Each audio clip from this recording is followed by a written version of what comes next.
दर्शन सतगुरु तेरा मैं देख देख जीवा, दर्शन साहिबा तेरा मैं देख देख जीवा। इतना उनका साहस था।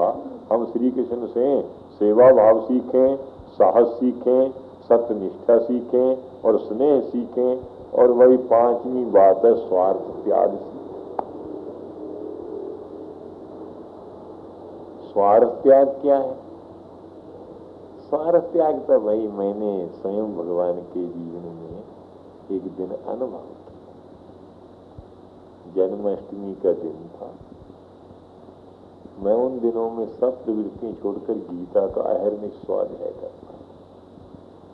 गुरुदेव का कहना था कि कृष्ण को मिलना हो तो गीता का स्वाध्याय करते रहो, ज्यों ज्यों गीता गाओगे तो गीता के गाने वाला तुम्हारे पास आए। तो जन्माष्टमी का दिन अपने कमरे में ऊपर बैठा हुआ, स्वप्न तो नहीं था। ये भी नहीं मैं कह सकता कि मीरा की कुटिया की तरह मेरे पास प्रभु आए, पर भावना राज्य में ध्यान करते करते कुछ ऐसा दृश्योपस्थ हो गया कि मैं मथुरा में चला गया। बैठा हूं उसी गांव में, परंतु ऐसा मुझे प्रतीत होने लगा कि मैं मथुरा हूं। मथुरा में जो लोग गए होंगे, कंस का प्राणा किला गिरा पड़ा खंडराहा, तो मैं वहां जाके ठहरा। वहां के कुछ भक्तों ने उसी भावना राज्य में छोटी सी झोंपड़ी भी बना दी। तो जब कुछ दूसरे लोग आने लगे तो भगवान ने भी मेरे पास आना शुरू कर दिया। वो संतों का तो स्नेह ही है। इतना प्यार करने लगे कि संत तेरे आंखें नहीं, तुझे भोजन में जाने आने में कष्ट होता होगा, मैं यहां ही ला दिया करूंगा। अपने घर से भोजन लाकर उपस्थित कर दें। बोला रुक्मिणी माँ का हाथ का बना हुआ भोजन, भगवान का लाया हुआ भोजन, उस भोजन के रसा स्वाद से 24 घंटे मस्ती रहे। सब भावना राज्य की बातें, ये कुछ मिनटों में सब बातें ये दृश्योपस्थ हो गई। ये नहीं कि 10-20 महीने लगे। प्रतीत होता था कि वर्षों व्यतीत हो रहे। तो ऐसी स्थिति में भगवान तो संतों के स्नेही हैं,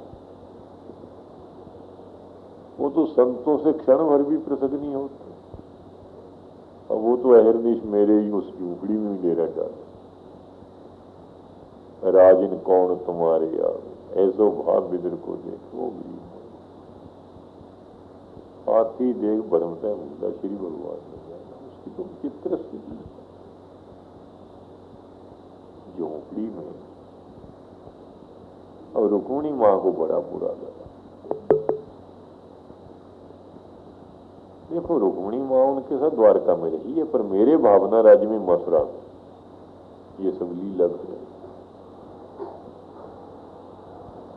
रुक्मिणी मां कहती है कि अगर आपने साधुओं के पास ही बैठना है तो साधु ही बन जाते। इतना लंबा चौड़ा परिवार क्यों पैदा किया? 16,108 रानी, हरेक रानी के 10 लड़के और 1 कन्या, लाखों की संख्या में संतान होगी। तो भगवान हंस पड़े कि मेरी तो हाल की सी तरह की है, झगड़ा रोज रहे। रुक्मिणी मां रोक के और वो रुके नहीं। पता मुझे भी चल गया कि अब यहां अच्छा है। हमेशा माता और बाप का झगड़ा रहे, इसमें बच्चे को क्या? अरे साधु रमता भला, पानी बहता भला। मैंने भगवान से कहा मेरा विचार यहां से जाने का है। क्यों जी, कहाँ जाओगे? तकलीफ होगी, यहां ही रहेंगे। क्या मेरे जैसा सेवक मिलेगा क्या?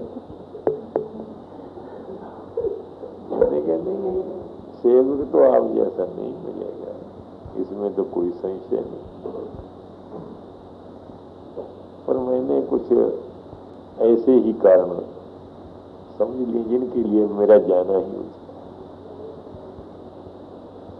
भगवान कहने लगे अच्छा फिर अंतिम दिन हमारे घर भोजन तो करो।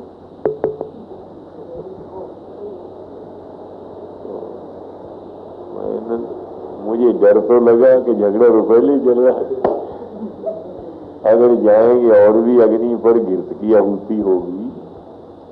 खैर प्रभु जबरदस्ती ले गए। रुक्मिणी मां ने अपना वही काम आरंभ कर दिया कि यहाँ काहे को आए, वहां झोपड़ी में तुम भी वस्त्र रंग लेते हो, संतों के साथ ही संत बन जाओ।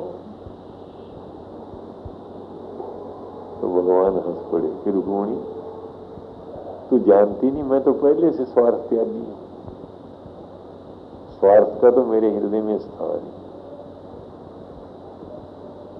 जब मैं माखन खाने जाता था मैं चाहे रह जाऊं, लड़कियों को जरूर बांट देता था। कंस से झगड़ा हुआ, मैंने वहां कोई जिम्मेवारी का पद नहीं लिया। सारा जीवन आदि से अंत तक मेरा ऐसा, मैंने अपने लिए कुछ किया नहीं। अगर तुझे ऐसे आदमी की जरूरत थी जो अपने लिए कुछ करे, फिर तो तुम्हारी अच्छी जगह सगाई होगी थी एक उच्च कोटि के स्वार्थी के साथ। फिर तुमने मुझे काहे को पत्र बुलाकर द्वारा बुलाया। ये तो भागवत के 60वें अध्याय में 10वें स्कंद में माता को मूर्छा होगी। मैंने कहा लो और जंगे। अब इतने में वो भावना राज्य का अंत हो गया, स्वप्न में आंख खुल जाती है। ना मथुरा थी, ना वहां रुक्मिणी मां, ना वहां कृष्ण। पर हाँ, इस घटना से मुझे ये नजर आया कि वो स्वार्थ त्यागी। इसलिए अब उनके जीवन से 5 बातें आप बनाएं: सत्य, निष्ठा, संगठन, सेवा, स्नेह और स्वार्थ त्याग।